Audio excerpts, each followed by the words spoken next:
Ada 9 orang dari total 18. Masih kurang 9 lagi. Oh, ini udah masuk lagi 11 orang.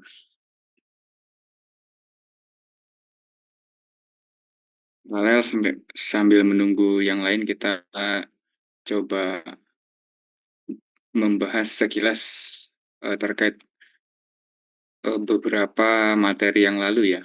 Untuk materi yang minggu kemarin, ini approximate analysis dengan metode cantilever method. Metode ini biasanya sangat cocok untuk perhitungan dari struktur-struktur yang sifatnya secara elevasi tinggi ya, seperti bangunan gedung, bangunan struktur seperti tower, dan lain sebagainya. Karena sifatnya seperti struktur bangunan gedung itu sifatnya dia kan seperti cantilever, namun titik-titik jepitnya berada di pondasinya, sehingga secara pendekatannya bisa kita hitung dengan metode cantilever yang vertikal ke atas. Kemarin juga kita sempat membahas apa saja yang harus kita lakukan untuk menyelesaikan atau mencari gaya-gaya dalam yang ada di struktur statis tertentu dengan metode cantilever. Contoh untuk yang exercise ini, kita diminta untuk mencari gaya-gaya dalam di setiap membernya, di setiap kolom, kemudian di setiap baloknya, dengan adanya gaya luar dari samping, gaya horizontal. Di lantai 1 itu ada 20 kilo, di lantai 2 ada 10 kilo. Nah, kalau di sini, kalau kita lihat dia strukturnya tingkat 2 ya, agak berbeda dengan yang portal method, karena portal method ini lebih cocok ke bangunan yang sifatnya atau secara elevasi dia pendek, tidak terlalu tinggi. Kemarin saya ngambil contohnya untuk bangunan-bangunan yang one story, jadi satu lantai. Ini akan lebih mudah untuk kita gunakan portal method. Nah, kalau untuk cantilever ini contohnya 2 tingkat, step by step-nya hampir sama dengan portal method. Kita tambahkan titik bantuan. Di sini titik bantuannya kita pasang di setiap member, kira-kira berada di tengah dia, karena biasanya momen paling besar itu ada di tengah bentang. Jadi kita pasang di tengah setiap member, di kolom maupun di baloknya. Nah, kemudian kita gambarkan juga garis bantuan cross-seksional di setiap lantainya. Ini nanti akan membantu kita untuk menghitung setiap lantai mulai dari yang paling atas, kemudian kita turunkan ke paling bawah. Jadi kalau untuk yang cantilever method ini kita menghitung dari lantai yang paling atas dulu ya. Kita hitung dari lantai yang paling atas, kemudian secara serial turun ke yang paling bawah.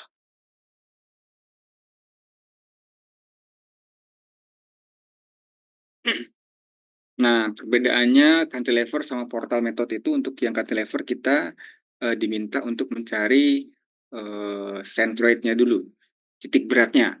Titik beratnya harus kita cari dulu, nanti akan kita gunakan sebagai alat bantu untuk perbandingan Pythagoras sederhana ya, perbandingan segitiga. Kemudian nanti setelah ditemukan titik berat, kita gunakan jarak-jarak dari titik berat tersebut untuk mendapatkan gaya-gaya vertikalnya, seperti itu. Setelah itu nanti formula berikutnya yang bisa kita pakai ya formula statika seperti biasa, persamaan kesetimbangan, sigma Fx, sigma Fy, kemudian sigma momen sama dengan nol.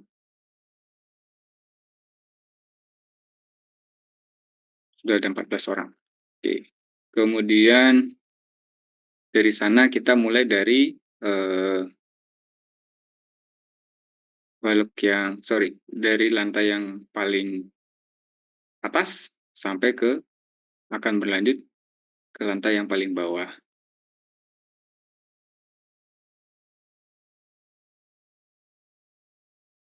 Sehingga nanti akan didapatkan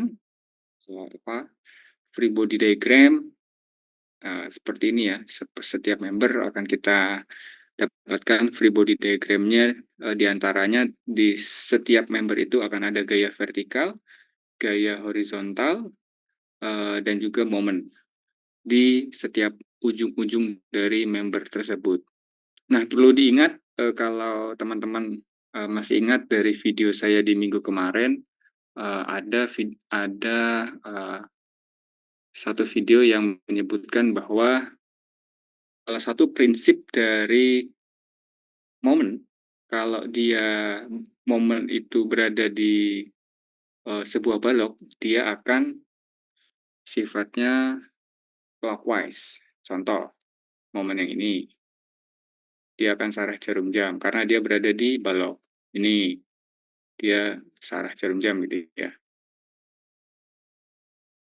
Kemudian kalau dia berada di kolom, dia akan sifatnya anti clockwise, berlawanan dengan arah jarum jam. Contoh, ini ada kolom GD ya. GD, momen di ujung atas dia berlawanan, momen ujung bawah dia juga berlawanan juga. Itu salah satu prinsip dari momen untuk di setiap membernya. Dan juga di setiap member itu semua persamaannya harus sama dengan nol. Semua persamaan kesetimbangannya, equilibrium equation-nya harus sama dengan nol. Jadi sigma momennya harus sama dengan nol. Momen ujung kanan dan ujung kiri kalau dijumlahkan nol, kemudian sigma fx-nya persamaan horizontalnya kalau dijumlahkan harus sama dengan nol.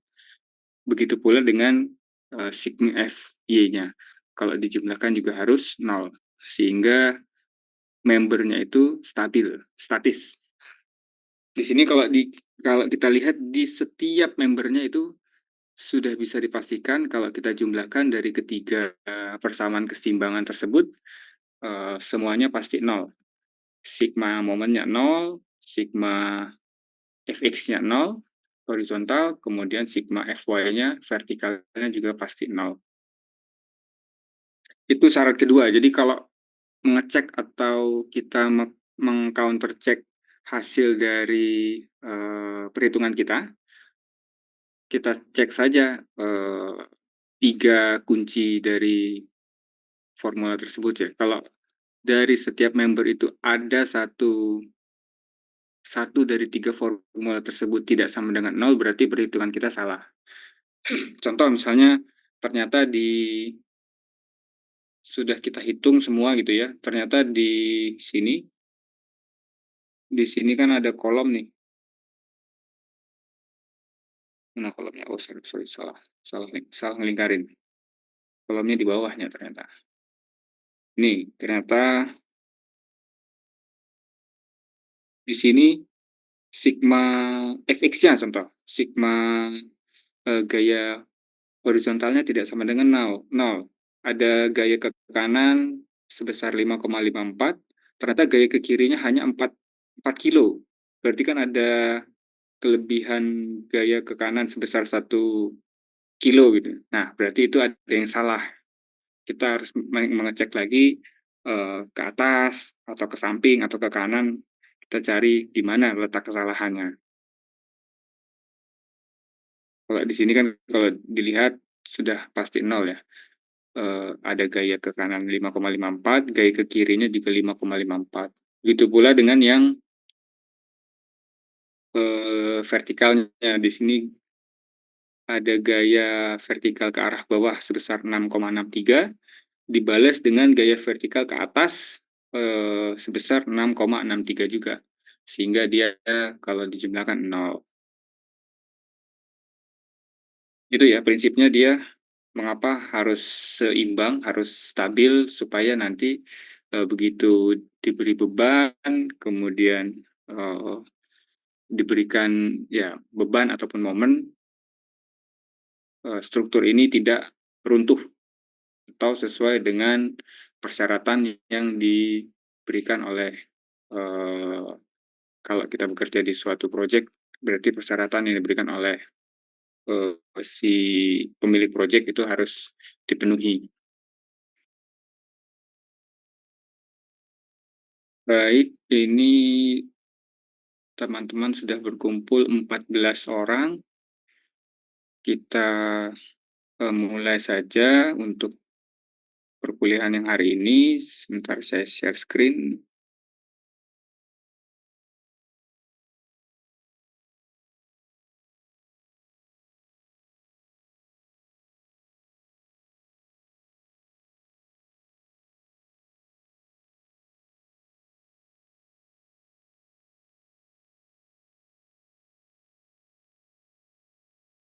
Ya, jadi kali ini di, pertemuan kita yang sekarang, kita akan membahas, salah satu lagi cara menyelesaikan struktur statis tak tentu, dengan metode yang berbeda ya. Di dunia teknik sipil, kita menyebutnya metode konsisten deformasi, dalam bahasa Indonesia, atau, metode, deformation konsistensi. Ini juga ada di dalam, di dalam referensi yang pernah saya informasikan di awal, di Structural Analysis for Edition, karya Aslam Kasimali, di bab 14, chapter 14. Yang akan kita bahas di dalam, bab ini adalah untuk metode force method ya, atau metode gaya. Nanti akan kita bahas terkait dengan apa itu struktur, dengan lebih dari satu derajat ketidaktentuan, atau lebih dari, struktur dengan derajat satu, derajat 2, derajat 3, dan sebagainya.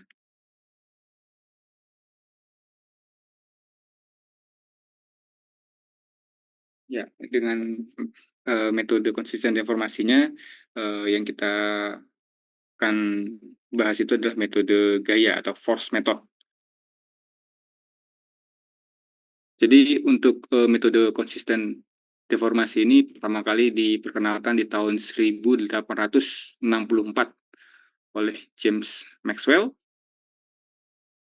Jadi dia, mempunyai prinsip atau secara dasar, secara basic dia, menganggap atau berasumsi, eee, menghilangkan suatu, restraint atau suatu kelebihan, gaya dari dalam, gaya baik itu gaya dari, titik tumpu ataupun gaya dari yang lain, supaya struktur tersebut menjadi statically determinate atau menjadi struktur statis tertentu.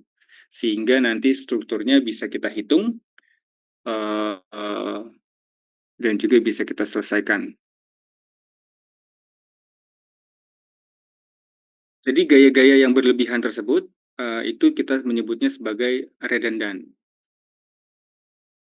restraint gitu ya.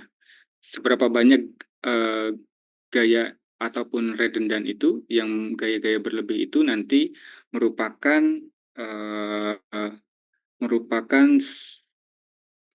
menjadi satu unit, derajat yang akan, dikenali oleh suatu struktur tersebut.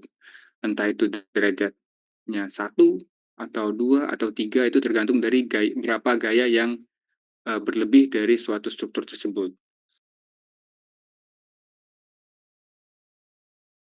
Nah, bisa dilihat kalau contoh dari struktur di sebelah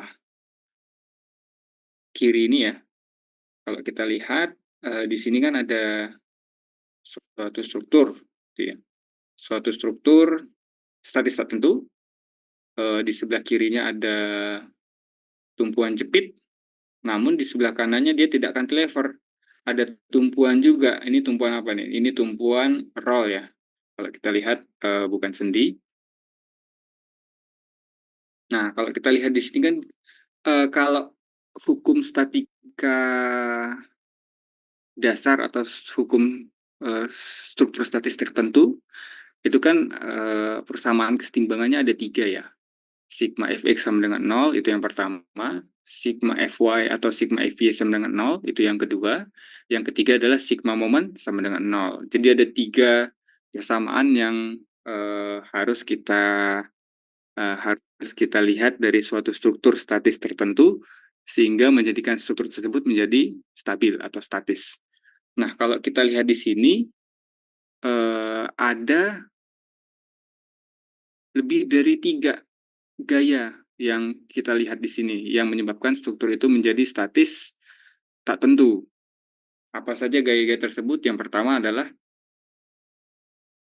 eh, gaya vertik. Kita lihat dari tumpuan A dulu ya, yang jepit.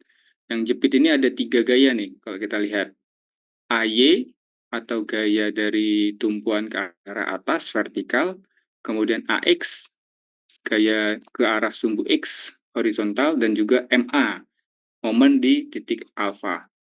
Kemudian ada gaya lagi karena dia ada satu tumpuan di titik C, itu ada gaya CY atau C terhadap sumbu Y ya, ke arah vertikal ke atas. Sehingga kalau kita hitung di sini ada, saya hapus dulu, ada satu, dua momen gitu ya, tiga gaya vertikalnya, kemudian ada empat gaya.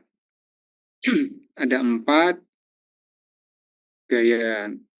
Tadi kita kembali ke prinsipnya struktur statis tertentu, bahwa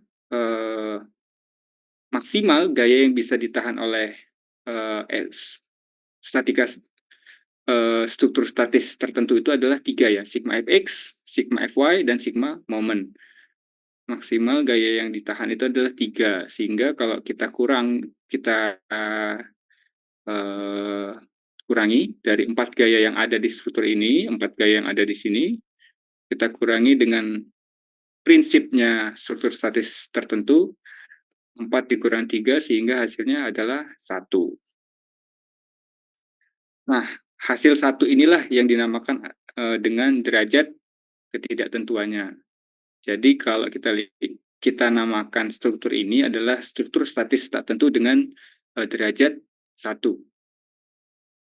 Karena jumlah gaya yang berlebih adalah 1. Nah, 1 itu berarti redundannya atau ketidaktentuan gayanya adalah 1.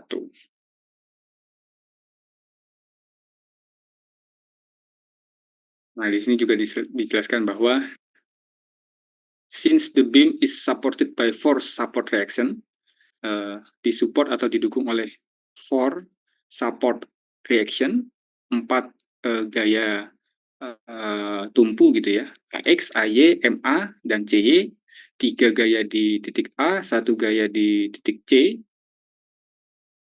The three equation of equilibrium, persamaan kesetimbangan dari struktur statis tertentu itu tidak sufficient, tidak cukup, are not sufficient untuk mendeterminasi atau menyelesaikan semua reaksi. Jadi ketiga persamaan kesetimbangan tadi yang saya jelaskan, Fx, Fy, dan sigma m itu tidak cukup karena cuma 3 gitu kan, sedangkan support reaksinya ada 4.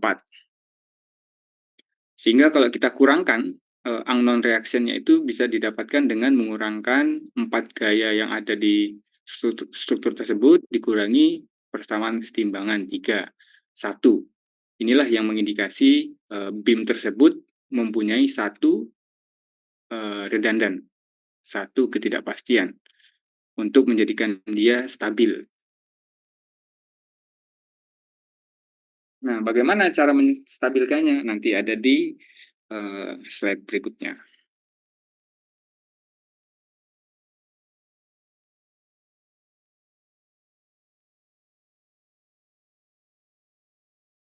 Sebenarnya caranya adalah yang paling gampang karena titik A itu adalah jepit, reaksinya 3, titik C itu roll, reaksinya 1, titik C yang merupakan tumpuan roll tadi, kita ubah dari tumpuan roll menjadi gaya. Nah, jadi tumpuan menjadi beban gitu, beban ke atas. Seperti kalau di sini kan ada, kalau di titik B ini kan ada beban vertikal ke bawah sebesar 32. Nah, untuk tumpuan C itu kita jadikan beban juga, beban ke arah atas jadinya, sebesar CY gitu. Jadi tumpuannya kita hilangkan, kita ganti eh, gaya gaya luar seperti eksternal load gitu, seperti ya seperti gaya-gaya seperti biasa, beban-beban eksternal load seperti biasa gitu.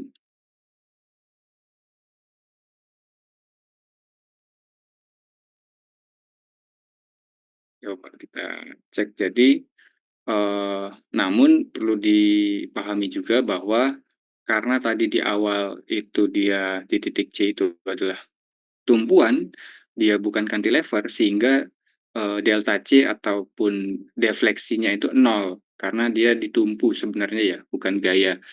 Sehingga perlu dipahami bahwa nanti di sini di titik C itu tidak ada defleksi atau defleksinya sama dengan nol. Nanti akan lebih eh, mudah dipahami kalau kita melihat apa namanya, kita melihat contoh-contoh soalnya. Oh, ini belum saya ganti, ini chapternya chapter 14. Nanti coba saya ganti kembali.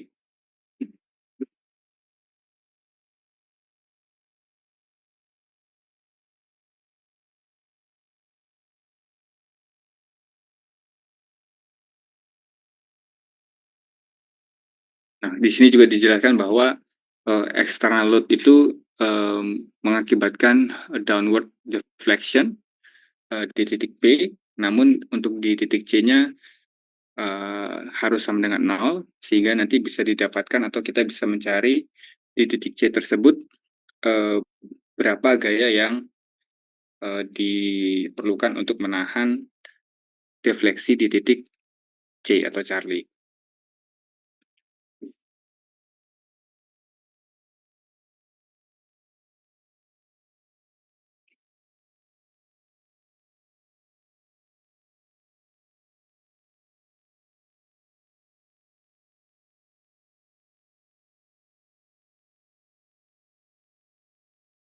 Nah, kalau ini cara mencari eh, delta C ya, defleksi di titik C.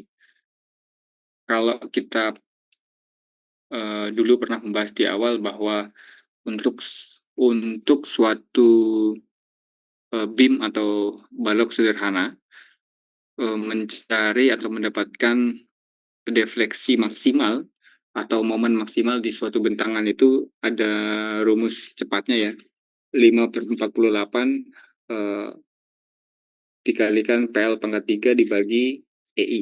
E itu modulus yang atau modulus elastis, kemudian I itu inersianya.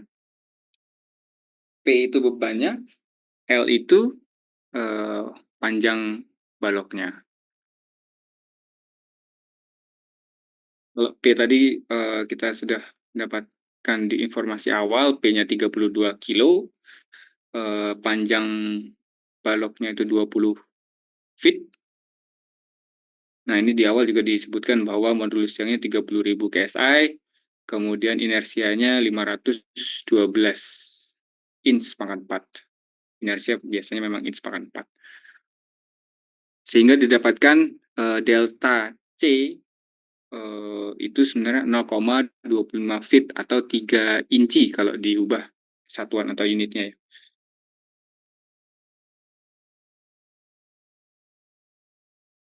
Nah, dari sini sebenarnya kita bisa mendapatkan berapa sebenarnya CY itu. Nah, di sini kan kita sebenarnya mencari berapa sih reaksi perletakan di titik C. dengan rumus yang pertama kita menggunakan rumus momen maksimal 5/48 dikalikan PL pangkat 3 dibagi PI. Kemudian dengan rumus yang, ini ya, sebentar, dengan rumus 13.6 ini, delta C minus delta C sama dengan CY dikali FCC. CY itu kan yang tadi yang ingin kita cari ya, komponen vertikal dari titik C. Nah, ini akan kita gunakan juga. Untuk yang untuk delta C kita sudah dapat tadi 0,25 feet atau 3 inci. Nah, FCC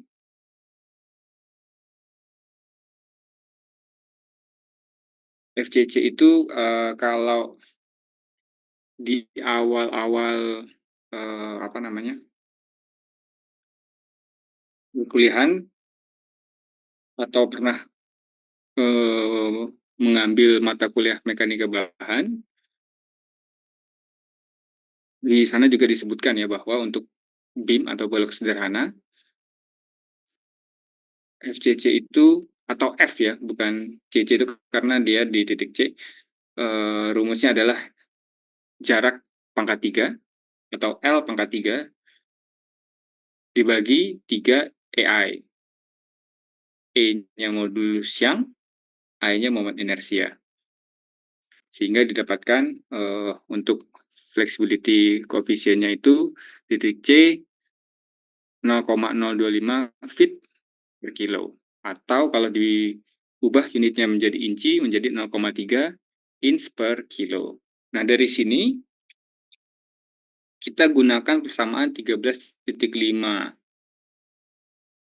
Nah, atau 13.6, sama aja sebenarnya, ini hanya dijadikan ke kanan atau ke kiri dari tanda sama dengan. Kita bisa mendapatkan nilai dari CY. CY itu tadi yang di titik C ya, ke arah vertikal, ke arah sumbu Y. Sehingga kalau kita masukkan semua, untuk CY itu didapatkan 10 kilo ke arah atas.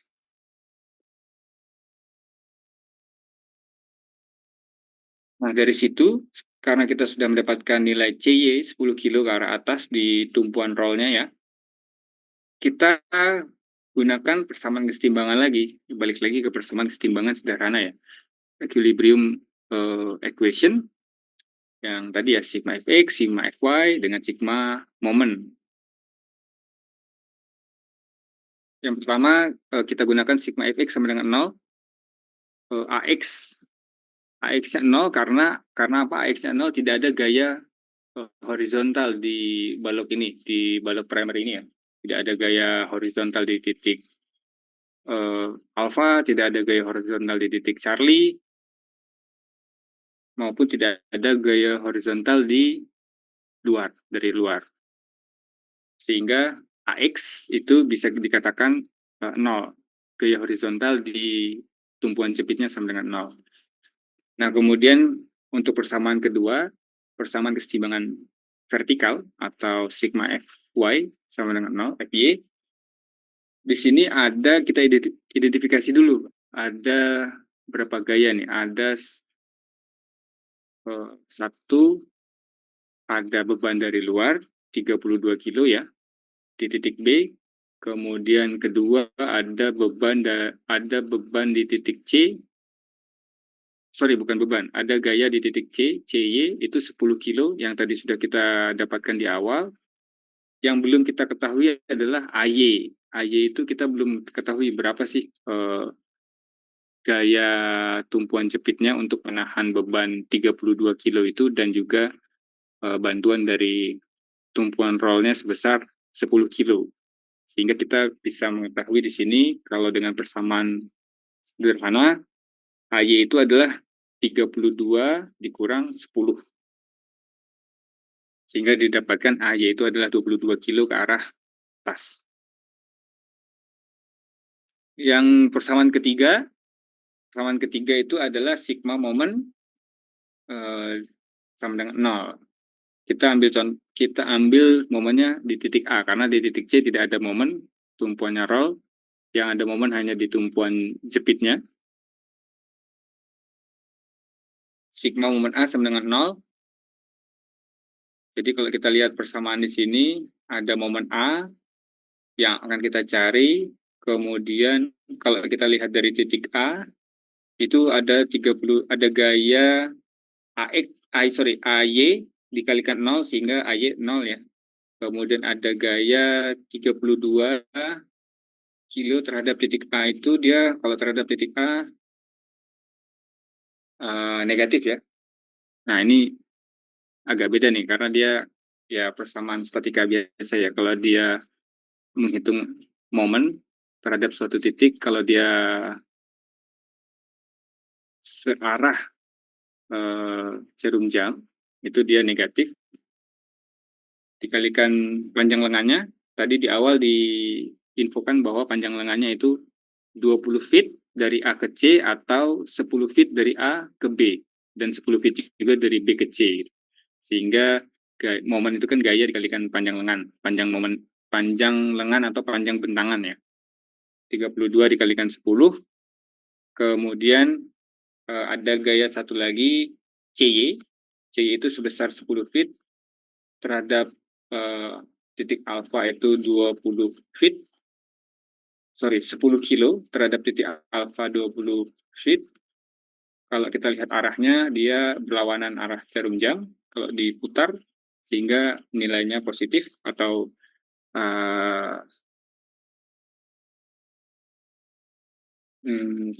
tandanya positif, sehingga kalau dikalikan minus 320 ditambah ditambah 200. Kalau dijumlahkan MA-nya berupa 120 kilofeet dengan arah berlawanan arah jarum jam atau counter clockwise. Ya, nah ini reaksi-reaksinya sudah kita dapatkan ya. AX 0, AY 22 kilo ke arah atas, kemudian CY 10 kilo ke arah atas, kemudian momen A di titik A itu 120 kilofeet anti clockwise. Sehingga kalau kita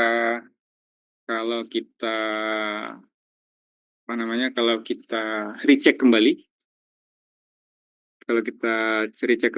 ya kalau di sini yang bawah sini kalau dicek ya harusnya sama.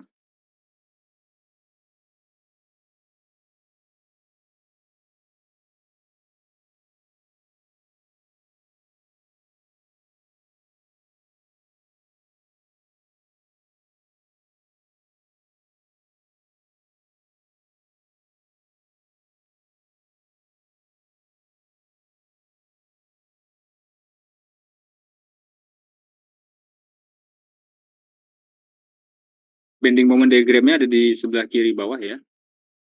Di titik A itu ada 120 anti clockwise sehingga dia turun.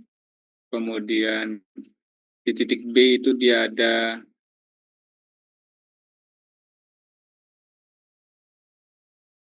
kalau dijumlahkan 320, kemudian dia turun lagi sebesar 100 arah C.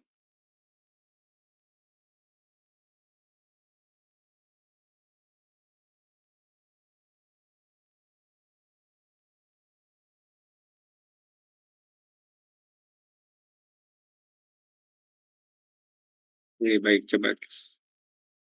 Sudah selesai satu contoh perhitungan untuk yang metode gaya atau force method. Kita coba cek daftar hadirnya dulu nih. Sudah ada 15 orang. supaya tidak terlewat, karena beberapa kali mungkin ada yang hadir hanya beberapa menit gitu ya, sehingga sudah out dari Zoom, sehingga saya, apa namanya, terlewat gitu ya. Cek dulu. Tadi saya baru absen 7 orang di awal, yang baru masuk-masuk ini belum saya absen. Di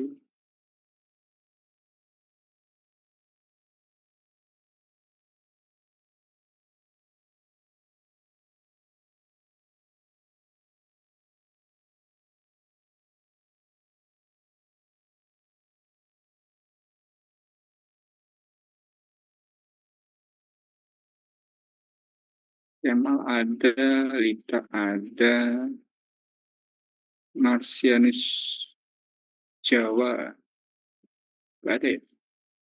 Oke, kita tunggu dulu. Muhammad Setiawan ada, Mas Ibnu, Muhammad Ibnu Sabidillah, belum ada ya. Rifki ada, Faris ada, Mbak, Mbak Rizkika tadi di awal udah ada ya. Mbak Yulia juga di awal sudah ada. Oke, coba kita lihat 16. Pas 16 dari 18. Yang belum hadir, Marsianus Jawa dan Muhammad Ibnu Sabdillah. Nanti tolong diinfo.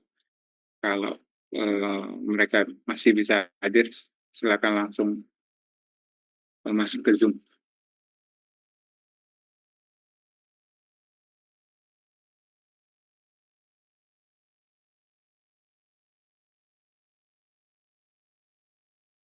Nah, ini kalau di bukunya Structural Analysis for Edition, chapter 14, harusnya chapter 14, benar nggak ya?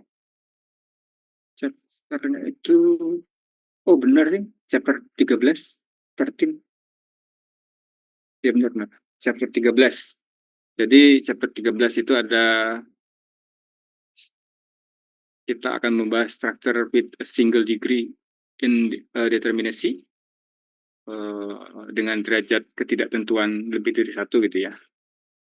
Single degree of indeterminacy yang barusan kita bahas.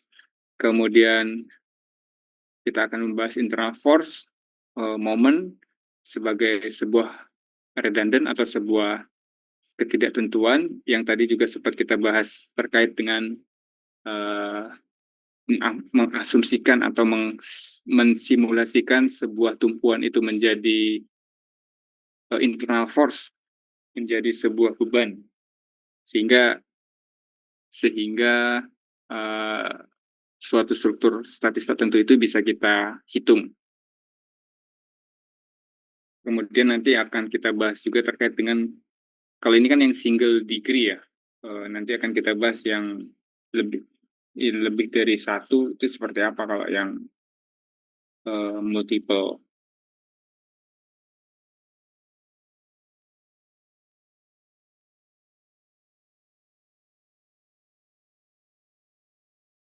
Mungkin di pertemuan berikutnya akan kita bahas yang multiple degree.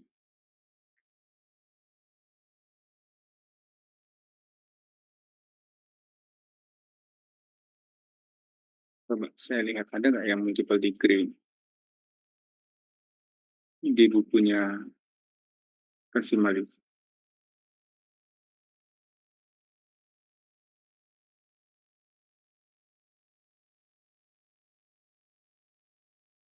Hmm,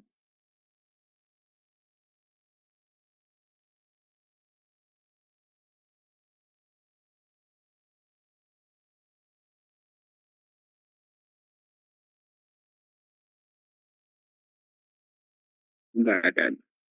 Nanti akan kita bahas di pertemuan-pertemuan berikutnya.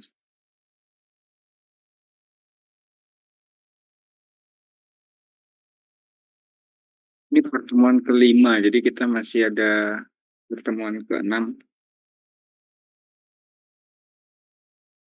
sebelum nanti ada UTS ya. 6 dan 7, sorry.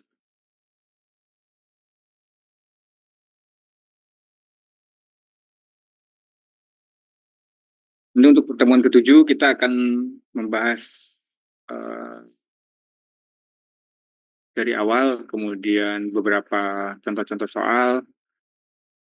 Jadi pertemuan ketujuh itu tidak ada topik yang spesifik. Kita akan mereview kembali topik-topik yang sudah kita bahas pada pertemuan-pertemuan sebelumnya sebagai salah satu bentuk persiapan dari ujian tengah semester. Distribusi momen, portal method, cantilever method, metode gaya yang sedang kita pelajari, kemudian yang single degree seperti apa, yang multiple degree seperti apa, sehingga di pertemuan ke-8 itu seharusnya bisa kita lakukan UTS sebelum masuk ke matriks. Nanti ada matriks.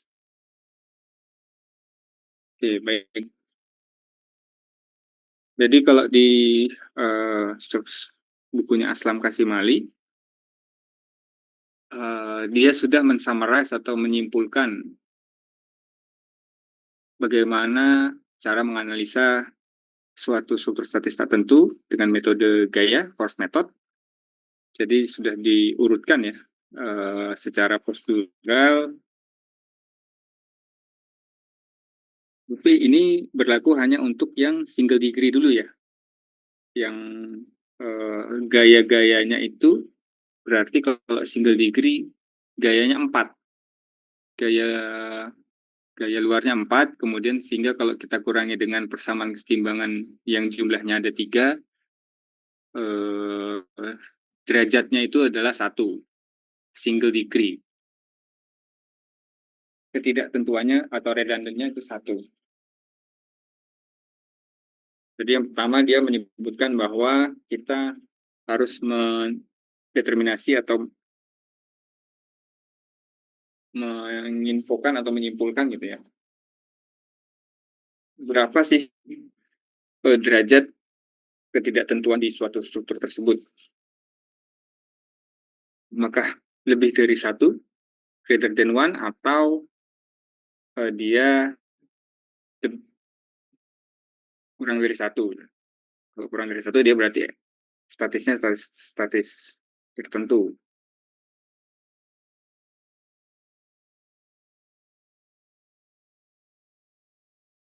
Kalau dia lebih dari 1, sorry, kalau dia lebih dari 1, itu akan dibahas atau akan bisa dipecahkan dengan metode analisis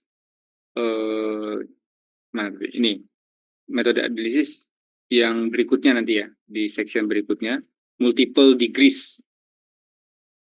Nih, analisisnya multiple degrees ini akan dibahas di section berikutnya. Jadi ini khusus untuk yang single degree aja nih. Kemudian kita harus memilih satu dari support reaction sebagai redundant. Tadi kalau yang di contoh tadi kita memilih titik C sebagai redundant atau titik ketidaktentuannya. Kemudian titik atau tumpuan roll ini kita ubah menjadi gaya luar ya. Mensimulasikan supaya ketemu nilainya berapa untuk nanti akan kita masukkan di bersamaan kesetimbangan.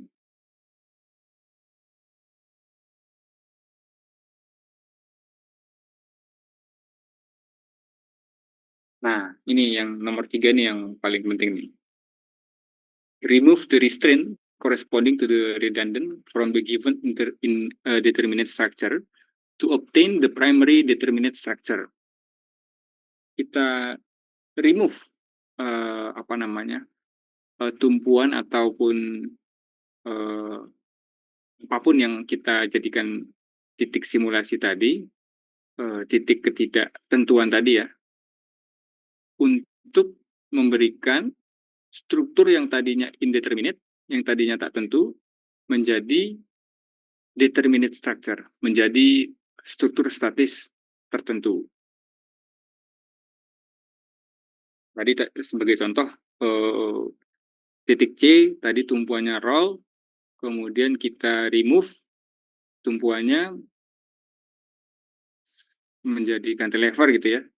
Nah, setelah dia menjadi cantilever, kita tambahkan gaya ke atas tadi. Karena secara prinsip seperti yang kita ketahui, kalau memang sudah mengambil mata kuliah struktur statis tertentu, biasanya secara general gaya tumpuan itu akan ke atas untuk menahan beban dari luar.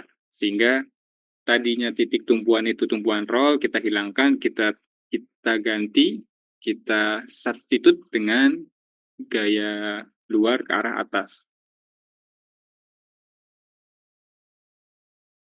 Yang keempat, itu kita gambarkan diagram dari primary structure-nya yang sudah diaplikasikan dengan external loading ya, dan juga gaya redundant tadi, yang tadi kita ganti dari tumpuan roll menjadi gaya luar, sehingga kita bisa mendapatkan berapa sih gaya luar yang kita ganti tersebut dengan persamaan flexible coefficient FC tadi ya, FC, kemudian kita gunakan persamaan momen maksimum,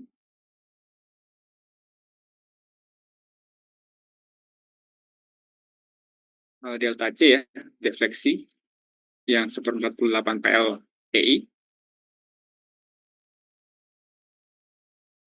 sehingga nanti kita dapatkan gaya vertikal tersebut berapa untuk nanti kita masukkan ke dalam persamaan kesetimbangan atau equilibrium equation.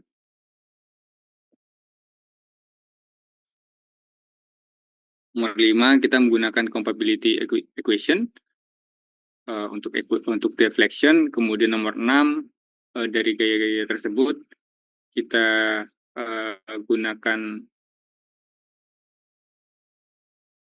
apa itu tadi namanya flexible coefficient. Kita gunakan flexible coefficient untuk menemukan redundant ya, gaya redundant tadi. Kemudian nomor 8 ya, tinggal kita mencari remaining support reaction ya, sisa gaya-gaya support yang belum kita ketahui, seperti tadi yang di titik A, yang belum kita ketahui adalah gaya vertikalnya, gaya horizontal, sama gaya momennya. Dengan apa kita mencarinya? Dengan ini, three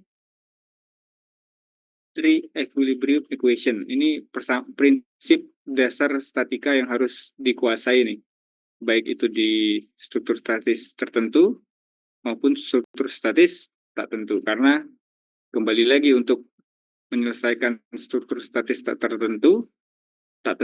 untuk menyelesaikan SSTT, kita harus menjadikan struktur tersebut menjadi determinate structure, menjadi struktur statis tertentu, supaya bisa dihitung. Begitu.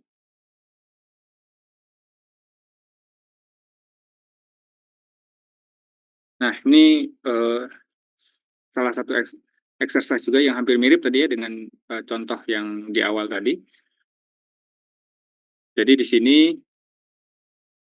ada suatu primary beam, ada balok sederhana sepanjang L di titik, ada dua titik, titik A dan titik beta. Di titik alpha itu dia jepit, di titik beta itu dia sama kayak tadi ya, titik beta itu roll. Sehingga kalau kita lihat di sini, kita hitung saja derajat ketidaktentuannya.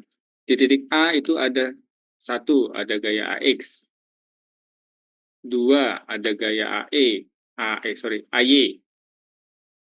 3, ada momen. Sini, ada momen di titik alpha atau momen A.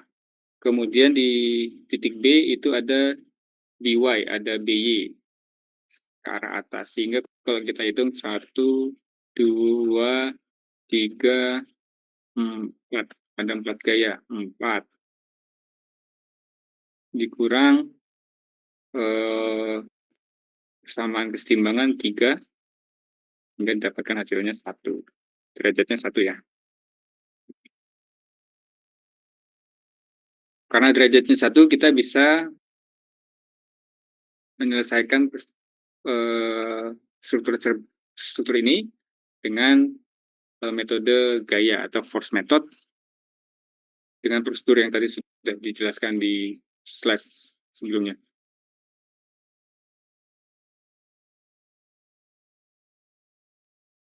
Di sini dijelaskan bahwa, panjangnya itu L, kemudian EI-nya konstan ya. Jadi modulus Young-nya, kemudian momen inersianya, dianggap konstan. Nanti diperlukan juga untuk, apa namanya, untuk menghitung di flexible coefficient, untuk menghitung di momen maksimumnya. Nah, ini disebutkan bahwa yang pertama degree of indeterminacy, derajat ketidaktentuannya. Kita tadi sudah menghitung bahwa, derajatnya itu 1. 1 itu didapatkan dari redundannya 4, kemudian persamaan equilibrium ini kan 3 ya, sehingga, 4 dikurang 3, 4 dikurang 3 atau R minus 3, R-nya 4 minus 3 sama dengan 1.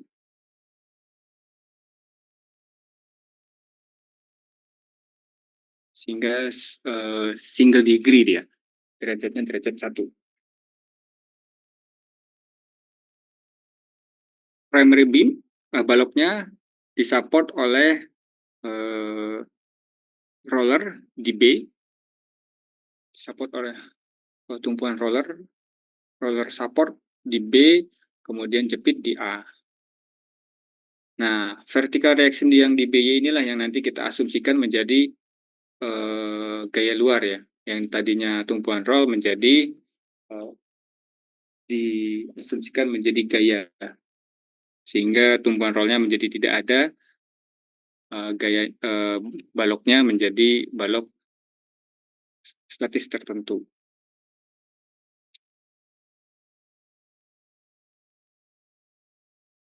Nah, ini juga salah satu force method, sigma B sama dengan 0, ditambah, flexible coefficient dikalikan, gaya di B itu sama dengan 0. Nah, ini juga bisa dipakai.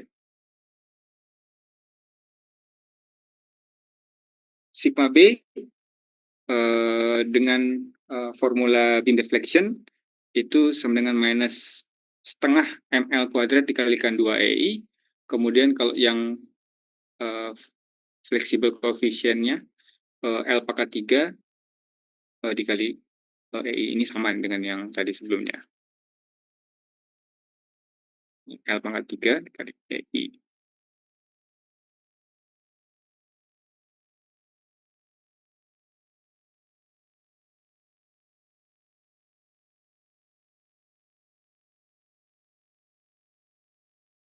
Nah, saya hapus dulu.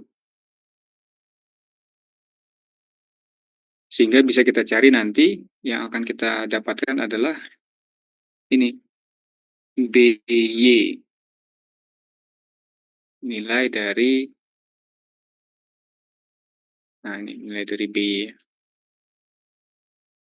Ini kita cari dulu nih, yang tadi kita asumsikan kita menghilangkan, tumpuannya menjadi gaya luar.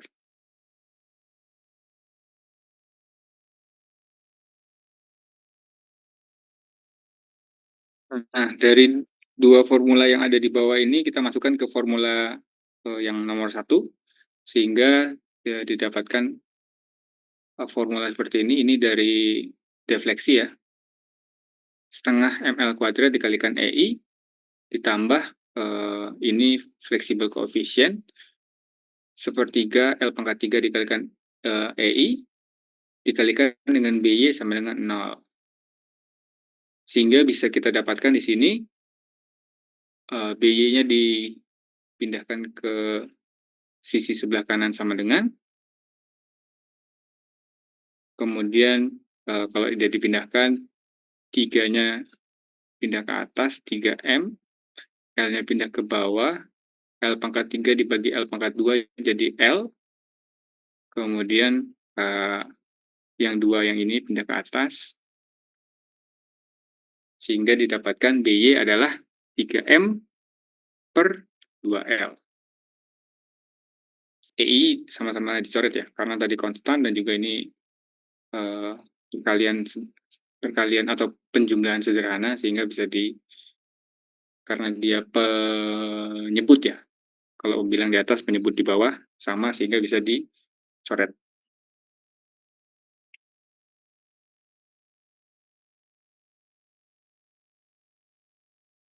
Sehingga BY itu didapatkan nilainya itu 3M per 2L ke arah atas. Nah, ini kita sudah mendapatkan satu nilai nih, nilai BY ya. BY itu 3M per 2L ke arah atas. Ini sengaja dia tidak memakai value, hanya memakai koefisien-koefisien saja nih, variabel-variabel saja. Nah, dari sini tinggal kita masukkan ke persamaan kesetimbangan biasa. Apa namanya? Sigma AX, sigma AY, sigma moment. Sigma X kalau kita lihat sama tadi dengan yang sebelum-sebelumnya, dia tidak ada beban vertikal sehingga AX itu sama dengan 0. Kemudian sigma FY sama dengan 0. Kalau kita lihat di sini ada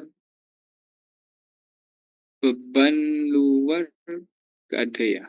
Beban luar tidak ada, tapi ada momen di titik B. Ya, ya, ada momen di titik B. Oh, tapi kalau momen belum. Kalau kita lihat beban vertikal ya hanya dua. Hanya di titik A1, di tumpuan jepitnya, kemudian di tumpuan rollnya satu. Ya kalau dilihat di sini ya berarti atas bawah aja nih. Beda beda arah nominalnya atau nilainya sama. Benar nggak? 3M per 2L tapi arahnya ke bawah. Oh iya benar kan? Jadi BY dengan AY itu dia nilainya sama, namun arahnya berlawanan.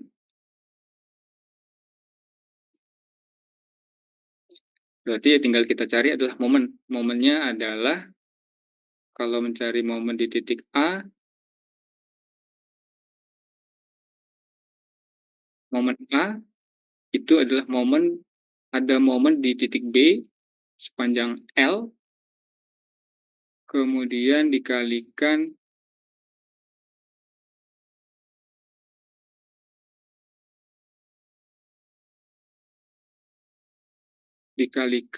ada apa ini namanya?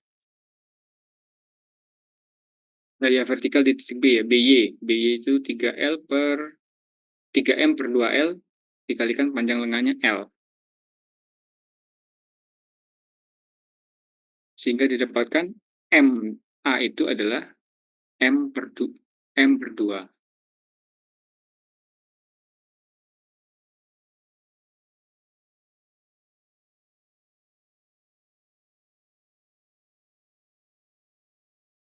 Yang keduanya didapatkan yaitu tadi L dikalikan 3M dikalikan per 2L. L L dengan L di atas, L di bawah jadi hilang. Kemudian 4M jadinya 4M per 2. 4 per 2 jadinya 2. 4, 2. Namun di dia berpindah sisi dari sebelah kiri sama dengan menjadi ke sebelah kanan sama dengan sehingga eh, tandanya menjadi berubah juga dari negatif menjadi positif.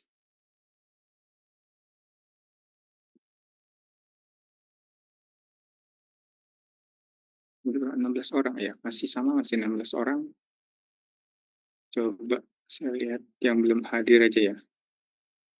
Mas Marsianus Jawa masih belum ada. Muhammad Ibnu, sebelum ada. Hmm, Kalau teman-teman ada yang kenal Mas Ibnu ya, Mas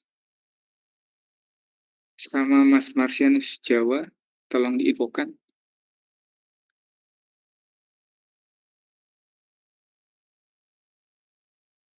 Sebentar, sebentar ya, saya lihat presensi.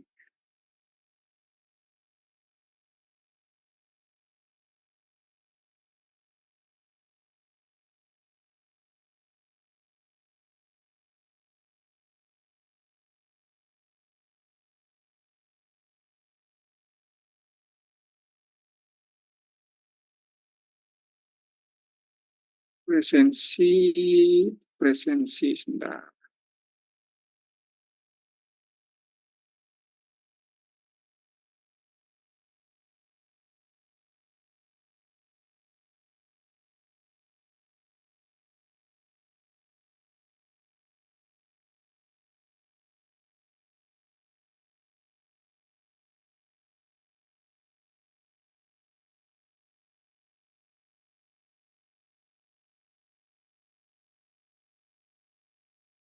Hari Sabtu, sorry. Ini kurang satu orang.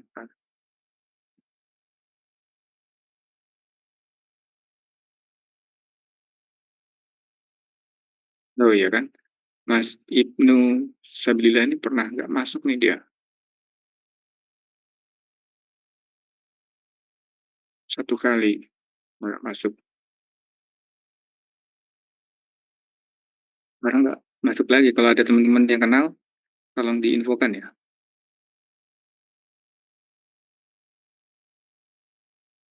Oke, kita lanjut.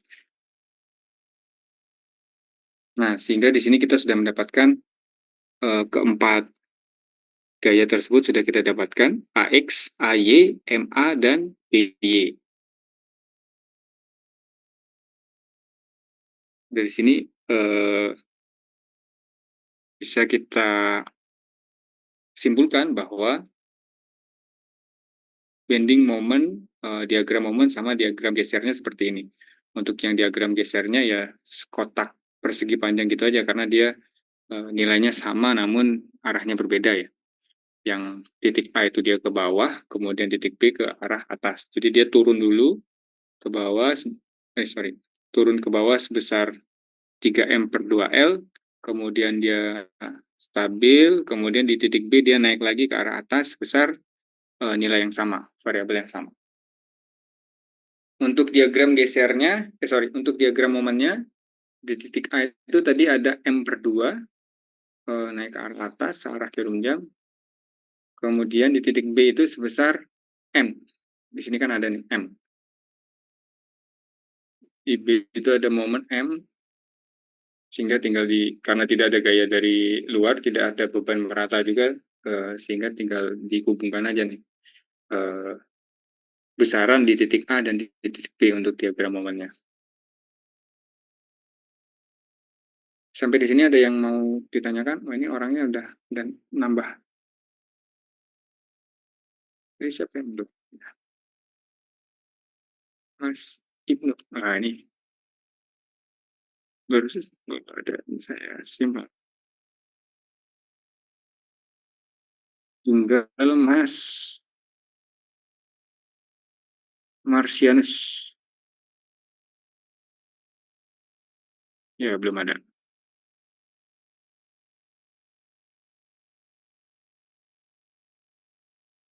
Kalau belum ada yang mau ditanyakan, saya ada satu eh, satu atau dua video nih yang bisa menjelaskan terkait dengan apa itu force method atau metode gaya di dalam metode konsisten deformasi. Coba kita lihat bersama-sama.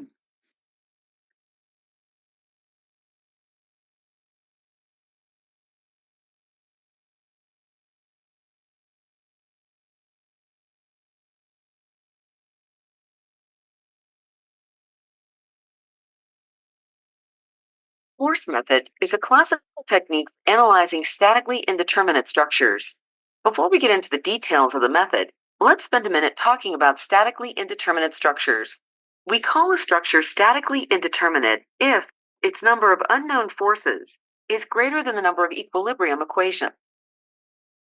Nah, di sini disebutkan nih, apa yang disebutkan dengan statically indeterminate structure, struktur statis tertentu itu seperti apa.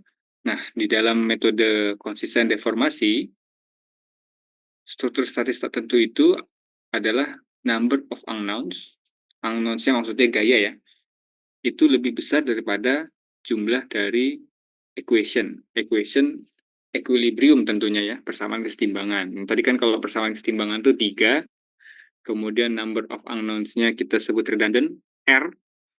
Kalau R itu lebih besar daripada 3, itu bisa kita katakan bahwa struktur tersebut adalah struktur statis tak tentu.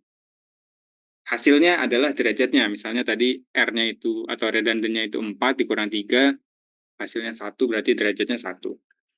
For example, this is a statically determinate beam because the number. Nah, kalau ini kan statis tertentu ya, titik A-nya itu dia tumpuannya sendi, di titik C-nya tumpuannya roll. Jadi dia struktur sederhana biasa ya. Bebannya beban merata yang berwarna Equilibrium merah. equations that we can write for the beam equals to the number of unknown support reactions. Ya, kalau di sini kan seperti yang pernah dipelajari di mata kuliah sebelumnya, untuk tumpuan sendi itu ada gaya vertikal dan horizontal yang bisa ditahan, kemudian untuk yang di roll itu hanya gaya horizontal. There are three Sorry, equations. di roll itu gaya vertikal. This beam, on the other hand, is statically indeterminate. Why? Because although we still have three equilibrium equations, but the number of unknown forces has increased to 4. So, Nah, di sini dia juga menjelaskan bahwa yang gambar di sebelah kanan itu adalah SSTT, struktur statis tertentu. Kenapa? Karena gaya yang ada, gaya tumpuan atau support reaction yang ada itu lebih dari 3. Coba kita hitung, yang di titik A ada 2 gaya, karena dia tumpuannya sendi ya, ada gaya vertikal, gaya horizontal, AX, AY.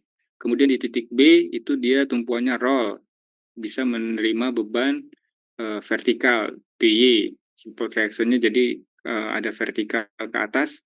Kemudian ada satu lagi, ternyata tumpuannya di titik C, tumpuannya berupa tumpuan roll, sehingga ada satu gaya support atau gaya dukung ke atas sebesar CY di situ. Sehingga kalau dijumlahkan ada 2 di titik A, 1 di titik B, 1 di titik C. Ada jumlahnya 4. we have more unknowns than equations. This means we cannot calculate the unknowns directly using the equations. That is. Nah, karena dia gayanya 4, kita tidak bisa menghitung secara langsung nih dengan menggunakan persamaan keseimbangan biasa. Kita harus cari satu gaya, minimal satu gaya yang kita simulasikan atau kita asumsikan untuk kita mencari satu gaya tersebut, sehingga 2 tumpuan yang lainnya kalau di contoh ini bisa kita hitung juga nanti setelah mendapatkan satu variabel yang sudah kita cari dengan menggunakan metode force metode gaya. Why the beam is called statically indeterminate. In this example, the beam has a degree of indeterminacy of 1. That is, if we remove one of the unknowns, the structure becomes statically determinate. For example, if. Nah, dia juga menyebutkan bahwa kalau kita remove satu gaya, berarti dia bisa kita hitung karena dia menjadi struktur statis tertentu.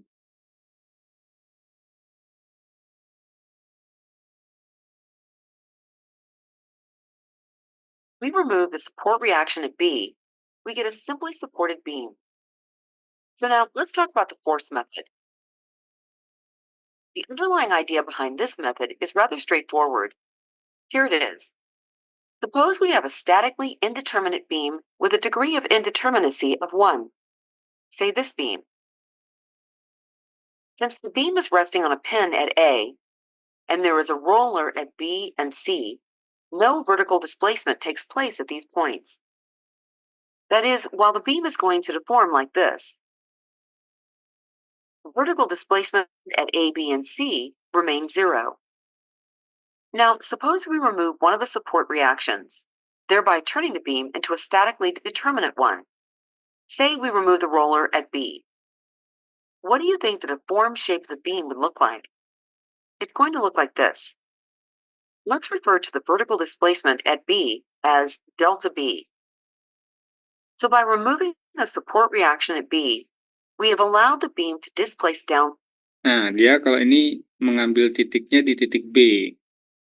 Dia removing di support in a B section, sehingga dia menjadi struktur statis tertentu. By delta B at B. Now, let's place an upward vertical force at B and graduate. Tadi disebutkan bahwa di di figur atas, di gambar yang atas itu, kalau sebenarnya dengan kasus yang awal, titik B ini dia deltanya 0, tapi begitu dia dihilangkan tumpuan rollnya menjadi ada delta, sehingga nanti yang tadi disampaikan di bahan atau di slide PowerPoint yang di awal-awal bahwa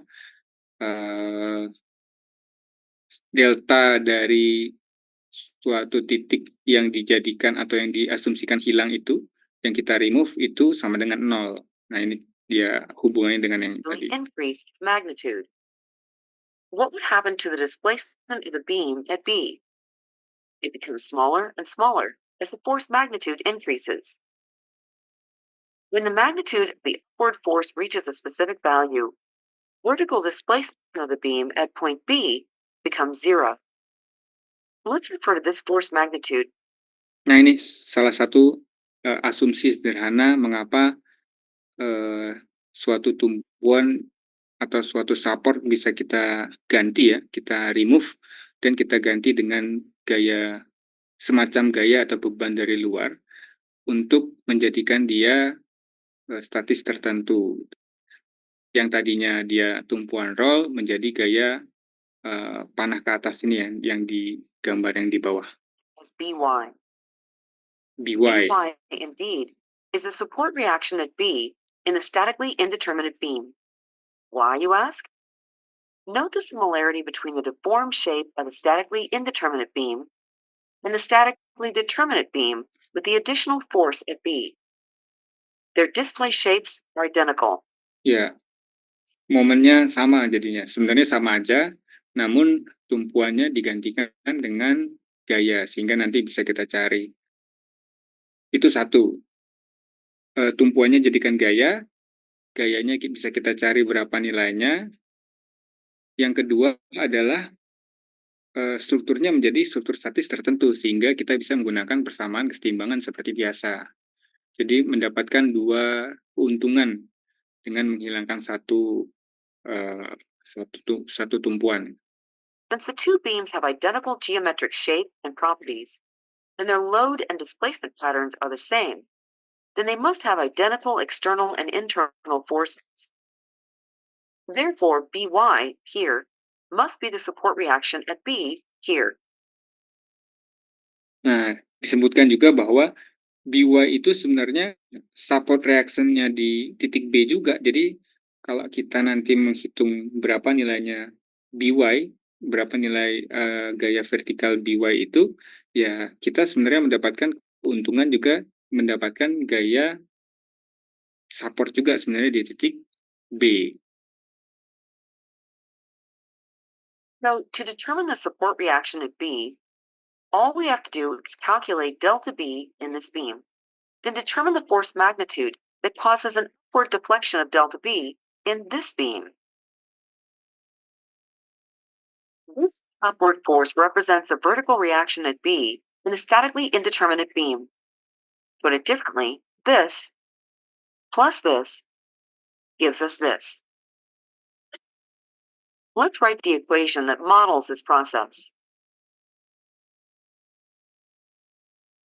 Nah, tadi yang disebutkan di dalam prosedurnya Aslam Kasimali, delta B ditambahkan force dari yang kita asumsikan dari dari support reaction menjadi gaya luar sama dengan nol. Ini sebenarnya kan nol ya, delta B-nya kan sama dengan nol. Delta B ditambahkan dengan flexible coefficient sama dengan nol. We're going to denote the upward deflection of the beam under a unit concentrated load at B, delta B. Assuming linear elastic material, then upward deflection of the beam due to a load with magnitude By can be written as By delta B. And since the vertical downward deflection at B under the distributed load is delta B, then we can write 4 By equals delta B over delta B. To calculate By, we need to calculate the displacements in the numerator and denominator of this ratio. This can be done using the method of virtual work. Let's go through the process of actually analyzing the beam. Say segments AB and BC each has a length of L. The intensity of the distributed load is W. Ini langsung ke contoh tadi ya, dia bilang panjangnya adalah dari A ke B itu L, dari B ke C itu L, ada gaya, sorry bukan gaya, ada beban merata di atasnya sebesar W ke arah bawah, kemudian asumsi modulus Young dan juga momen inersianya konstan. Ini sama dengan example yang tadi ada di PowerPoint. And the modulus of elasticity of the material and the beam's moment of inertia constant.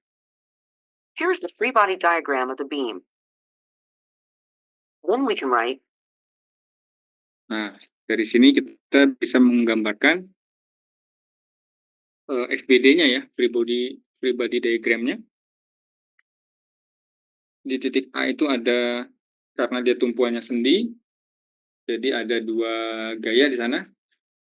Ada AX, gaya ke atas, kemudian ada AX itu gaya horizontal, kita asumsikan ke arah kanan, kemudian ada AY terhadap sumbu Y, vertikal, kemudian di titik B tadi, yang tadinya tumpuan roll ya, nanti akan dijadikan BY, gaya luar ke arah atas, kemudian di titik C ada tumpuan roll juga, ada CY di situ, untuk menahan beban merata sebesar W.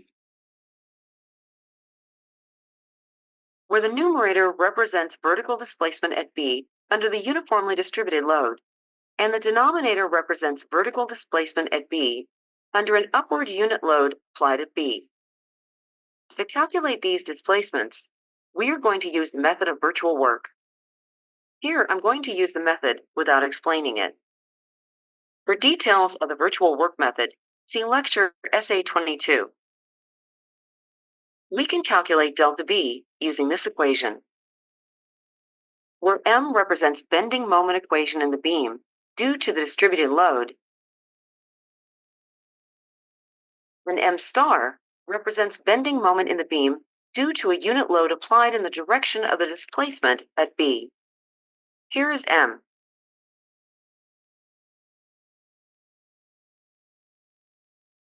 And here's M star.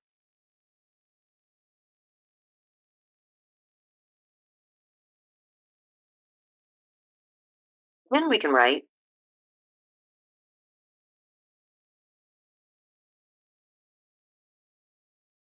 or. Nah, tadi untuk yang rumus-rumus cepatnya itu bisa dicari di beberapa referensi ya, untuk mencari deformasi atau defleksi dari suatu titik dengan jarak tertentu. Itu ada beberapa yang sudah men-summarize atau sudah menyimpulkan dalam bentuk tabel, bisa dicari, atau tadi bisa digunakan dengan atau dicari dengan memakai integral. Delta B equals. To determine the other displacement, delta B, we use this diagram. Here, delta B can be written as, where M represents bending moment in the beam due to the unit load, and m star represents bending moment due to a virtual unit load. Needless to say, we are going to have two identical moment equations in this case, since the real and virtual loads are the same.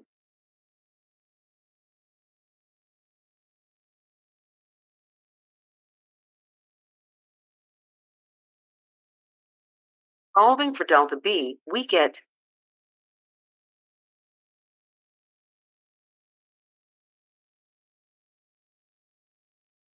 now we can determine By.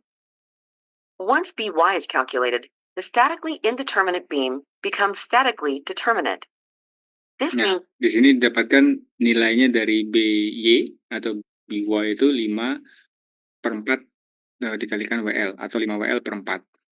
Nah, kalau sudah dapat satu nilai dari reaksi ini, untuk ketiga reaksi yang lain, reaksi tumpuan yang lain itu tinggal menggunakan persamaan kesetimbangan biasa, equilibrium equation, sederhana sehingga bisa mendapatkan AX, AY, dan juga CY nanti. we can now easily determine the remaining support reactions using the static equilibrium equations. Kalau Fx-nya pasti 0 ya, karena kalau kita lihat di sini tidak ada beban horizontal sehingga AX-nya otomatis 0. Kalau Fy-nya sigma Fy sama dengan 0, di sini ada AY yang belum kita ketahui nilainya, kemudian ada CY, kemudian ada yang di BY, tapi BY kita sudah tahu 5WL bagi per 4.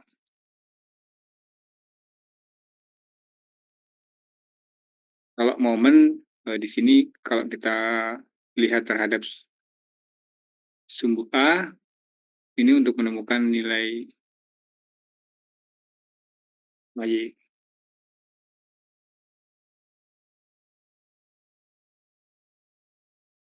Nah, kalau kita lihat di sini, AY dan CY itu nilainya sama, 3WL/8.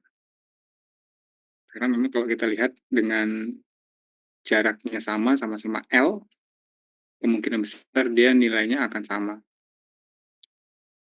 B dia 5WL/4, kemudian untuk menahan beban sebesar W.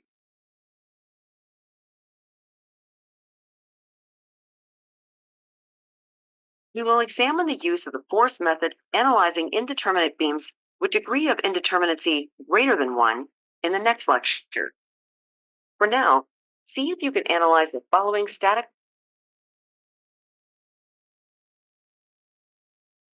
Itu tadi salah satu contoh force method dengan metode gaya untuk mencari nilai-nilai gaya-gaya luar dengan metode gaya ya, metode support reaction yang diubah menjadi gaya luar. Itulah salah satu prinsip kenapa metode ini dinamakan metode force atau metode gaya. Jadi support reaction-nya di-replace menjadi gaya, sehingga nanti bisa dihitung. Karena kalau di sana kan kalau tumpuan itu ya, momennya 0, sehingga bisa diketahui bahwa delta B-nya juga 0, kemudian dari sana ada flexible coefficient, dikalikan dengan reaksinya sama dengan 0, sehingga nanti begitu ditambahkan delta B ditambahkan flexible coefficient dikalikan gaya di titik tersebut sama dengan 0, sehingga kalau nanti kita cari satu-satu delta B, kemudian flexible coefficient dengan rumus yang tadi ada momen inersia, kemudian ada modulus yang akhirnya nanti kita akan mendapatkan nilai dari reaksi yang kita replace tersebut. Saya ada satu lagi, coba saya lihat.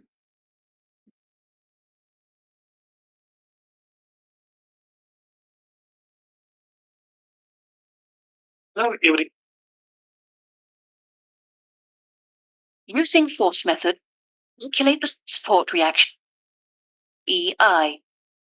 Now let's Sebentar, saya cek dulu. Satu contoh Hello soal. everyone. Today we are going to answer idea proper can. Nah, ini salah satu contoh lagi yang kalau menurut saya sangat-sangat simple ya. Masih sama dengan akunnya di YouTube dokter apa ya? Stan. Kalau saya nggak salah, Dr. Stan.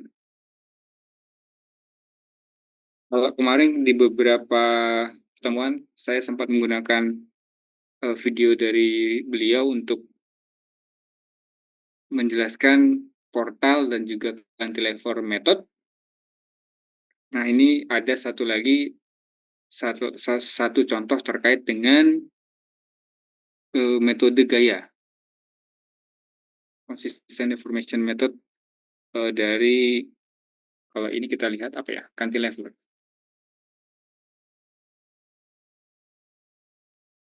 Sebentar saya cek dulu, ada perubahan,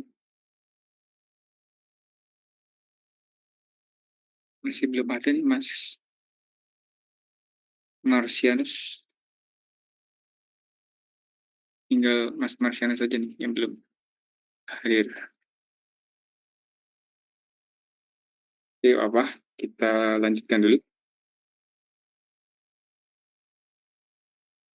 Hello everyone. Today we are going to analyze a cantilever beam. This beam is having the span of M, and it is subjected to a point load W in the center. First, we are going to find the expressions for the fixed end moment at A and for the vertical reactions.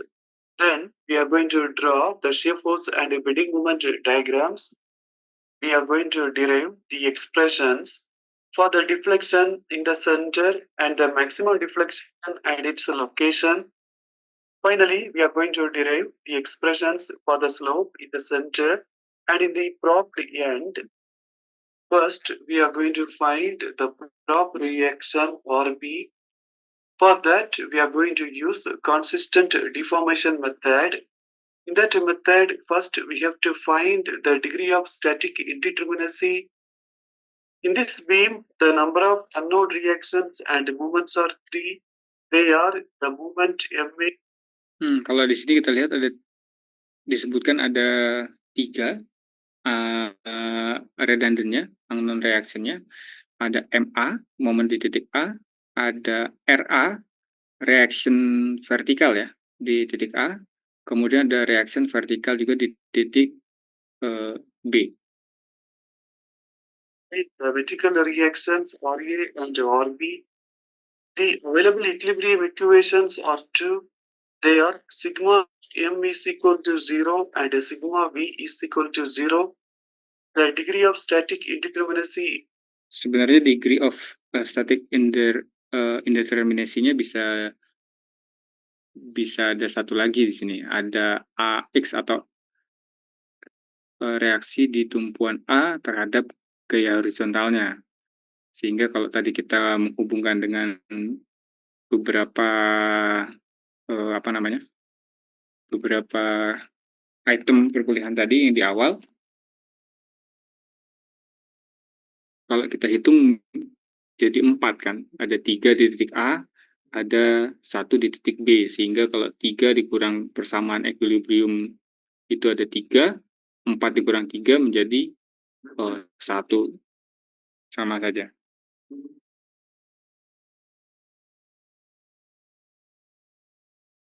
Ya, gimana Mas Setiawan?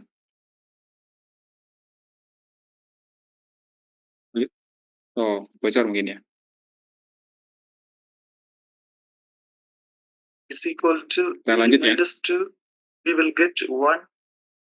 So from these 3, we have to release anyone. Let us release RB so that this statically indeterminate beam will become statically determinate beam. Here you can see that in the point B, I have released RB. Previously, we had a proper cantilever beam, but now it is a cantilever beam. Now let us see the formula to find RB. P delta matrix is equal to delta matrix minus delta L matrix. P is the final reaction or movement. Delta is the displacement due to unit load or unit movement in the released point. Delta is the final displacement. Delta L is the displacement due to the loads. In this formula, we can take delta on the other side, so it will come in the denominator. We know that in this problem, P is RB. So instead of P, we can apply RB. Delta is the final displacement. In the point B, there is no settlement or sinking. So delta will be 0. Finally, we are getting this RB is minus delta L upon delta. In this analysis, we have to find the reaction RB. When we find the reactions, the displacements or the deflections, suppose we have to find the movements, the displacement will be slow.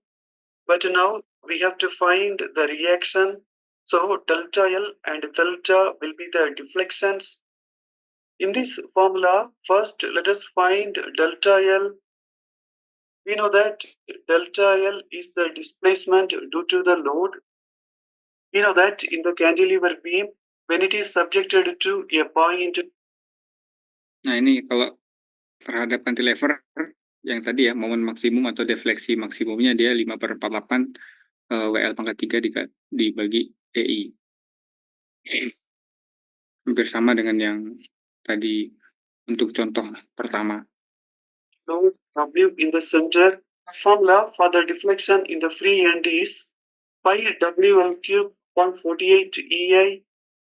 Since this is a downward deflection, we have to apply that as negative. Now let us find the displacement due to unit load, that is delta, in the point B. Nah, ini yang redundant yang dijadikan replacement. Jadi ada displacement akibat dari tumpuan yang dijadikan gaya. Sepertiga L pangkat 3 dikalikan EI. In the direction of RB, we have to apply unit load. RB was acting upwards, so the unit load also should be applied upwards. We know that in the cantilever beam, when the beam is subjected to W in the free end, the deflection formula in the free end is WL cube upon 3 EI. But here the load is acting upwards, so the deflection will be occurring upwards. We just saw the formula WL cube upon 3 EI. Here the W is 1. So for a W, we can apply 1. Finally, we will get L cube upon 3 EI. Since it is a upward deflection, delta will be positive. In this formula, we have found both of them. Let us apply them. Negative into negative, it will become positive. We can take this term inversely and then multiply. We can eliminate L cube and EI. 3 upon 48 is 16. So finally for RB, we are getting 5W upon 16. Now let us apply the rule sigma V is equal to 0 and find RA. Sigma V sama dengan itu sigma, kalau tadi biasanya kita menyebutkannya sigma F Y sama dengan 0, vertikal kan. RA and RB are acting upwards, so both of them are positive. W is acting downwards, so it is negative. For these two terms, we can take LCM. 16 into W, we will get 16W. Finally, for RA, we will get 11W upon 16. Now, Nah, di sini didapatkan persamaan reaksi di titik A itu 11W per 16 ke arah atas. let's apply the rule sigma M is equal to 0 and find MA. To Kalau yang di titik B itu 5W/16. Sehingga kalau ditambahkan 11/16 ditambah 5/16 kan jadinya 16/16 ya. Sama dengan 1 W ke arah atas, ada beban ke bawah sebesar W ke arah bawah. Jadi sigma Fy-nya sama dengan 0. Find MA, I'm going to take movement effort A. In this case, I am moving towards left-hand side. Clockwise will be negative and anti-clockwise will be positive. Or B is acting in the anti-clockwise direction. So it is positive and the distance is L. Ini salah satu prinsip yang tadi saya pernah sebutkan di awal ya. Untuk mencari persamaan keseimbangan momen di salah satu titik. Momen dikalikan panjang lengan untuk beberapa item. Ini terkait dengan tandanya. Negatif kalau dia searah jarum jam, positif kalau dia berlawanan. The load W is acting in the clockwise direction. Kalau dia ini terhadap sumbu A, jadi kalau contohnya yang load W di titik C ini kalau dia diputar, kalau dia diputarkan dia akan searah jarum jam nih kan ya, berarti dia negatif. Kalau yang B ini kalau diputar dia akan berlawanan arah jarum jam, berarti dia positif. So it is negative and the distance is L/2. Let us assume that MA is acting in the anti-clockwise direction, so it is positive. For these two terms, we can take LCM. Let us keep 16 as LCM. Finally, for MA, we are getting a positive value. That means our assumption is correct. MA is acting in the anti-clockwise direction. Now, we are going to draw the shear force diagram. So, making the shear force diagram, let us find the shear force values. Kita lihat force-nya, diagram. Diagramnya Of the distance of x.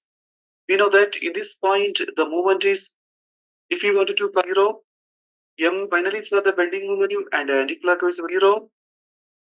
If you fit the flow in the one section from the point is separated by the dot integrating x minus 16 into 2 with 96. Let us apply. No need to consider this equation and find the take this term on the right side, so it will become positive and the distance is x. Kalau ini momen Finally, ya. for x, we are getting 3L/11. If you wanted to calculate the distance of 0 to its direction, so that will be point B, the bending moment in the point diagram. Mana ya? Diagram. Up to just to right of C. From the point C, let us use the left-hand side rule. Upwards will be negative and downwards will be positive. Here you can see the shear force diagram. Now we are going to make the bending moment diagram. Before making the bending moment diagram, let us find the bending moment values. The point B is a simply supported end. So the bending moment at B is 0. Let us find the bending moment in the point A. For that, we can apply the right-hand side rule. Clockwise will be positive and anti-clockwise will be negative. MA is acting in the anti-clockwise direction, so that will be negative.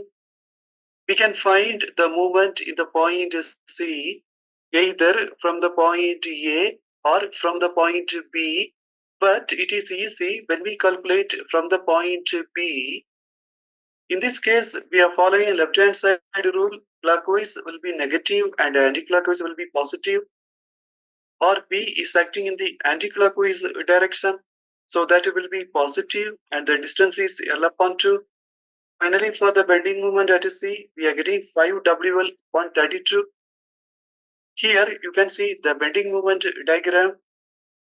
In this point, the bending moment becomes 0. In this point, let us make a section at a distance of x. We know that in this point, the moment is 0. MA is acting in the anti-clockwise direction, so that will be negative. RA is acting in the clockwise direction, so that will be positive and the distance is x. Finally, for x, we are getting 3L/11. If you wanted to calculate the distance of point of contraflexure from the right side, we have to subtract 3L upon 11 by L. When we do that, we are getting 8L upon 11. In this beam, in the Nah, ini yang penjelasan berikutnya dia apa namanya? Mencari terkait dengan pertanyaan item B dan C kalau nggak salah. Ya ini. hello everyone. Deflection at the center sama maximum deflection sama slope at the center and then slope di proper end di ujung. Ini tidak perlu kita bahas, mungkin nanti di lain waktu.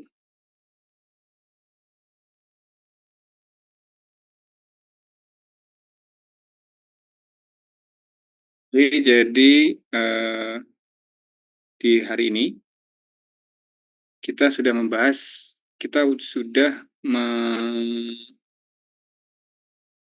membahas metode deformasi konsisten, salah satu metode yang kita pakai untuk menjelaskan atau untuk menghitung struktur statis tak tentu dengan metode gaya atau force method. Jadi mereplace atau substitute mengganti suatu reaksi tumpuan menjadi force atau gaya, sehingga struktur statis tertentu tak tentu itu menjadi struktur statis yang tertentu atau bisa kita hitung.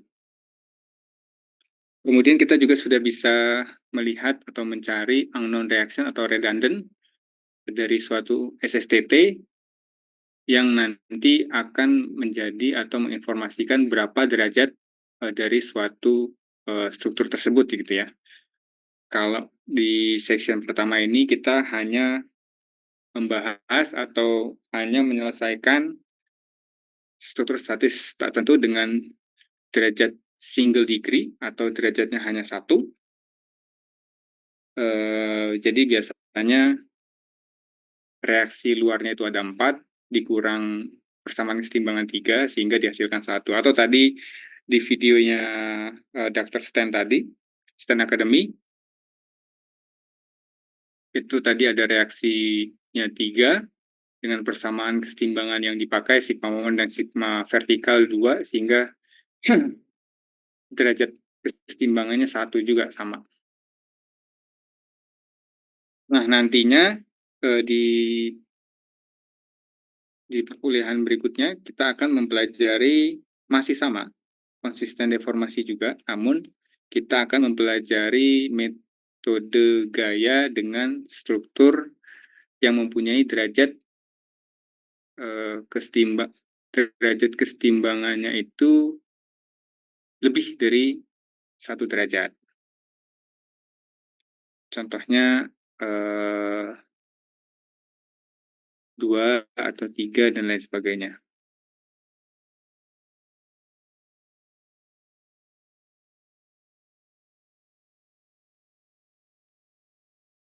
Kalau yang hari ini yang single degree. Nanti minggu depan kita akan mencoba melihat beberapa contoh kasus structures dengan multiple degrees of indeterminacy. Kembali lagi memang struktur tersebut harus kita jadikan struktur statis tertentu juga gitu ya. Sehingga nanti misalnya dalam satu jembatan ada 2 atau 3 tumpuan atau 4 bahkan gitu ya. Kalau jembatan bentang panjang ada lebih dari beberapa tumpuan gitu. Tumpuan yang di tengah-tengah itu akan kita asumsikan atau akan kita ganti dengan gaya, sehingga tinggal tersisa tumpuan di ujung kiri dan tumpuan di ujung kanan. Tumpuan yang ada di tengah-tengah kita replace, substitute dengan gaya sehingga bisa kita hitung karena bentangannya menjadi bentangan statis tertentu.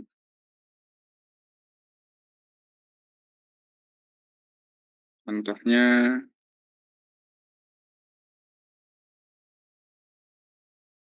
nah ini kalau kita lihat strukturnya kan struktur bentang panjang ya, struktur balok biasa, namun eh, tumpuannya ada 1, 2, 3, 4, 5. Ada 5 tumpuan di titik A, B, C, D, E.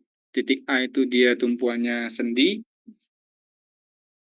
B, C, D, E tumpuannya roll. Sehingga kalau kita hitung di sini ada di titik A itu ada 1, 2, 3, ada 3 gaya, sigma, AX, AY, dan momen nggak ada ya, sorry, ini bukan jepit. Ada AX dan AY, karena tumpuan sendi ya, bebannya yang bisa ditahan vertikal dan horizontal. Di titik B, C, D, E itu masing-masing ada 1 gaya vertikal. Sehingga kalau kita hitung ada 1, 2, 3, 4, 5, 6. Ada 6 redundant. Dikurang persamaan kesetimbangan 3, R-3, 6-3 berarti derajat kesetimbangannya 3.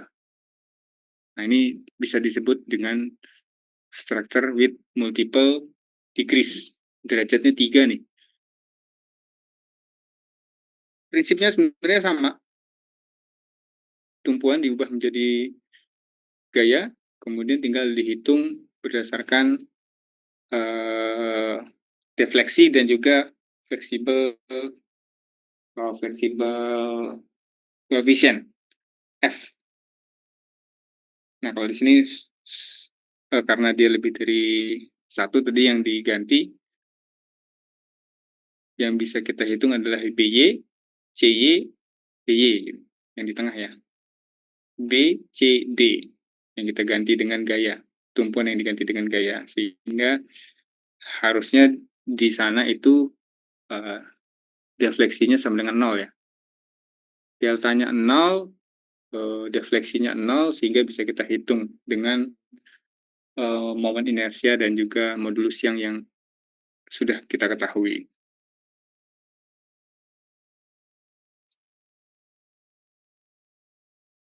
Nanti kita bahas di pertemuan minggu depan. Sembari nanti kalau ada beberapa pertanyaan-pertanyaan terkait dengan mata kuliah, terkait dengan pertemuan-pertemuan sebelumnya, bisa kita bahas juga sebelum ujian tengah semester. Jadi nanti limitnya atau batasnya sebelum UTS itu ini ya, metode konsisten deformasi dari awal, dari introduction sampai dengan metode konsisten deformasi ini akan menjadi bahan sebagai untuk nanti UTS mid semester. Jadi teman-teman bisa merangkum atau mempelajari dari bahan ajar yang pernah saya upload ataupun dari referensi lain dari YouTube, dari Stan Academy yang biasanya saya perlihatkan juga, ataupun dari buku ini, dari buku Structural of Analysis karya Aslam Kasimali. Dari sini ada yang mau ditanyakan, silakan. Masih belum ada nih ya, Mas Marsianus Jawa. Saya lihat. Monggo silakan kalau ada dari mas-mas yang mau bertanya. Kalau untuk mata kuliah, untuk item malam ini sudah selesai, kita hanya membahas single degree aja. Kalau ada yang mau bertanya silakan sebelum nanti saya tutup perkuliahan di malam ini. Saya tunggu 1-2 menit, silakan.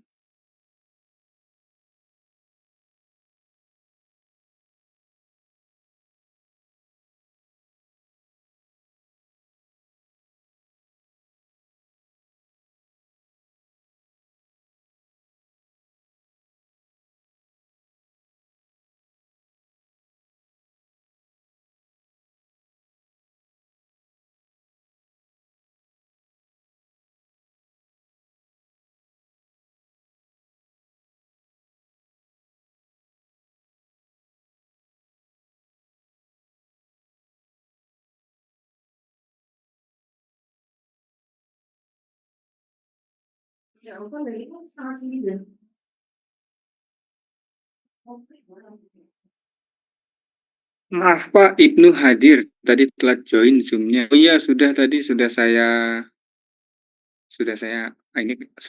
absen Mas Ibnu. Sudah saya absen semua. Yang hadir itu berapa nih? 17 orang dari 18 peserta. Yang tidak hadir kalau saya lihat, koreksi saya kalau saya salah, yang belum hadir tadi Mas Marsianus Jawa. Kalau teman-teman pernah melihat tadi di absensi Zoom-nya, infokan ke saya, tapi sependek pengetahuan saya selama saya tadi ngajar dari jam setengah 7 tadi sampai sekarang, saya belum pernah melihat nama Mas Marsianus Jawa tadi di partisipan. Koreksi saya ya kalau saya salah nanti, biar bisa saya koreksi di portalnya.